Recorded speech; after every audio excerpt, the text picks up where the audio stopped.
एक बार की बात है। एक गांव में बल्लू नाम का आदमी रहता था। एक दिन अचानक से उसकी तबीयत खराब हो जाती है। हाय मर गया। अरे अरे कोई है? अरे भाई बचाओ, मेरे सीने में बहुत ही दर्द हो रही है रे। हाय कोई है? अरे कोई मेरी मदद करो। तभी राघव और ललिया उसके घर के आगे से गुजर रहे होते हैं। तभी उन्हें बल्लू के चीखने की आवाज सुनाई पड़ती है।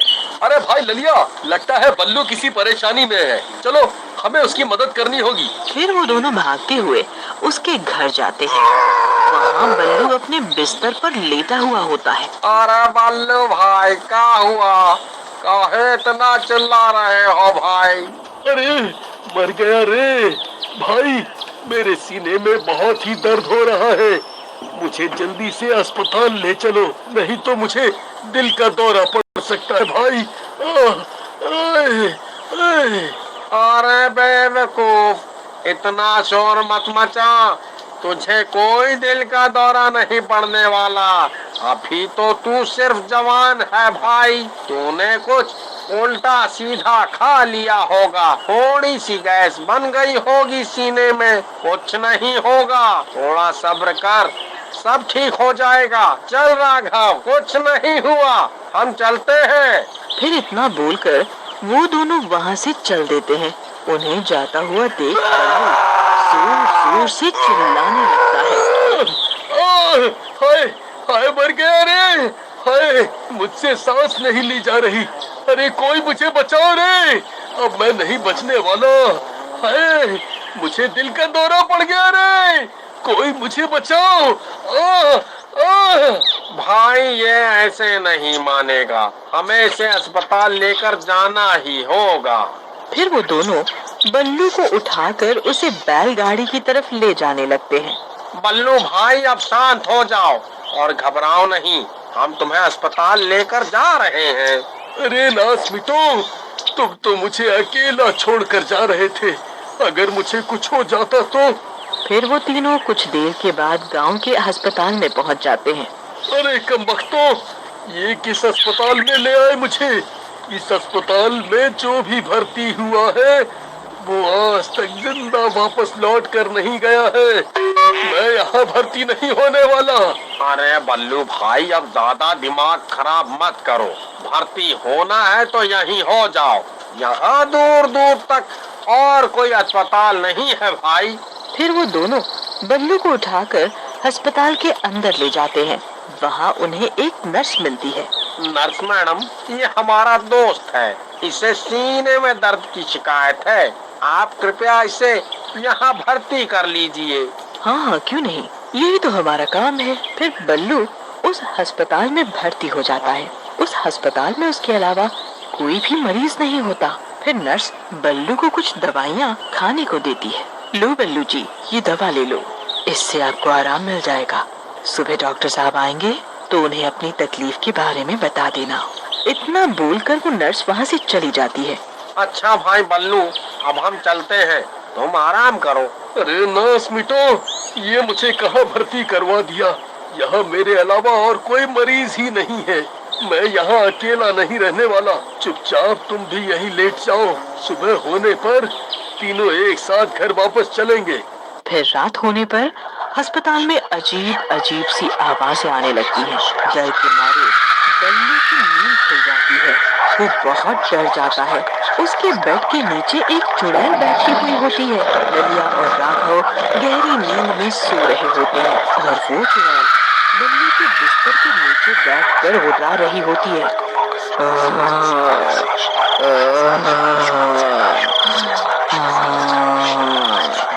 अरे मर गया रे, ये कैसी अजीब अजीब सी आवाजें हैं भाई।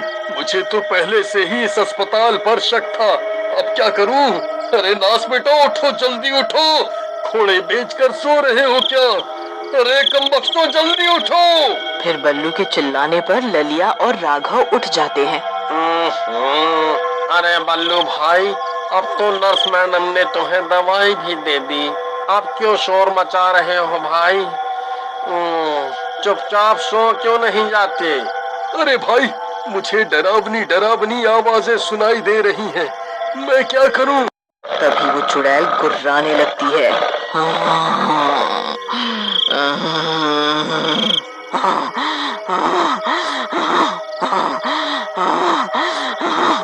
अरे मर गए रे, ये कैसी आवाजें हैं भाई?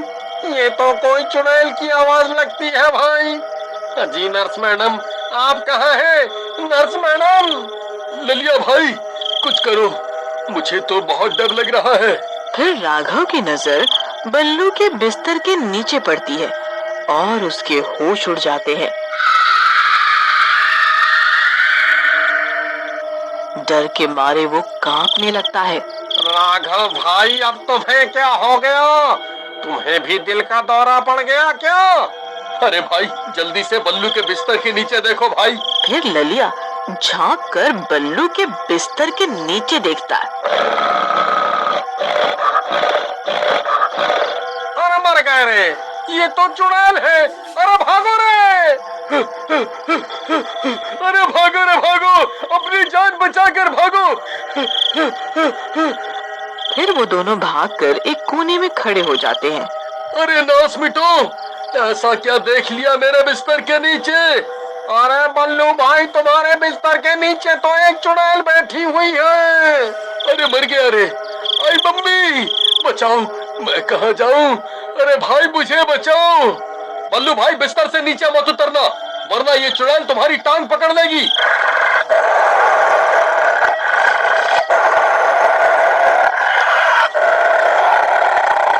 हाय रे, ये मैं कहाँ फंस गया रे? हाय, आज मैं नहीं बचूंगा।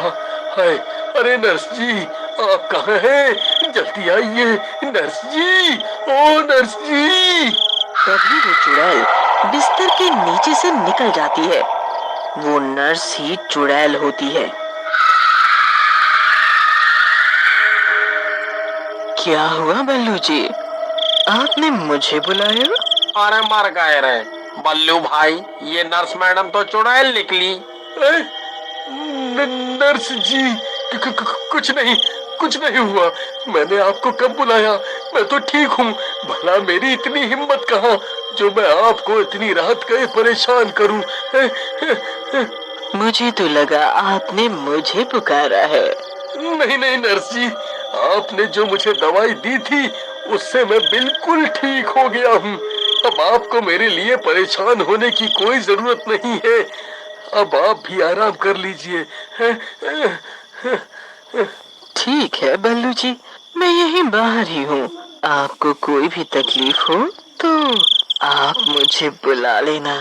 जी ठीक है नर्स जी। अरे नास बेटो, मेरा मुंह क्यों देख रहे हो? जल्दी पीछे के रास्ते से निकालो। मैंने तो पहले ही कहा था, ये अस्पताल ठीक नहीं है। फिर वो तीनों पीछे के दरवाजे से भागने लगते हैं। अरे भागो रे, अपनी अपनी जान बचाकर भागो। ये तो भूतिया अस्पताल निकला।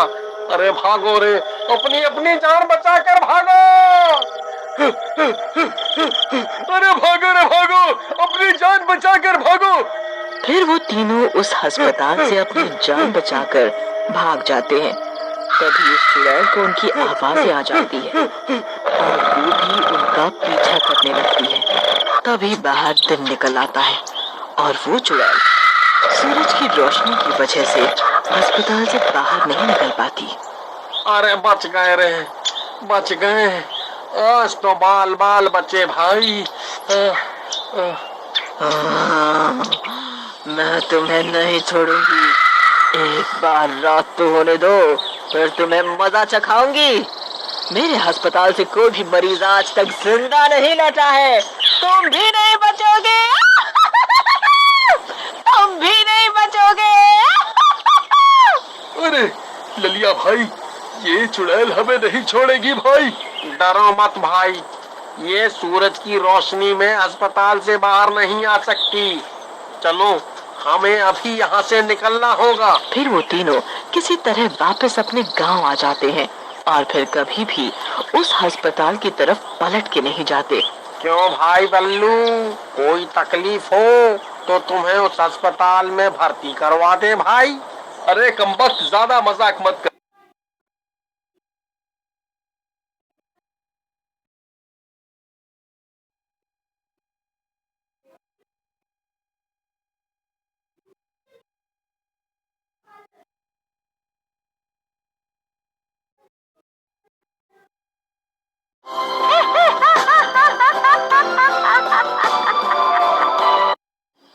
समय की बात है। नयनपुर नामक एक गांव था। गांव में एक पुराना बड़ा सा सेब का पेड़ हुआ करता था। एक बार एक आदमी उस पेड़ के पास से गुजर रहा था।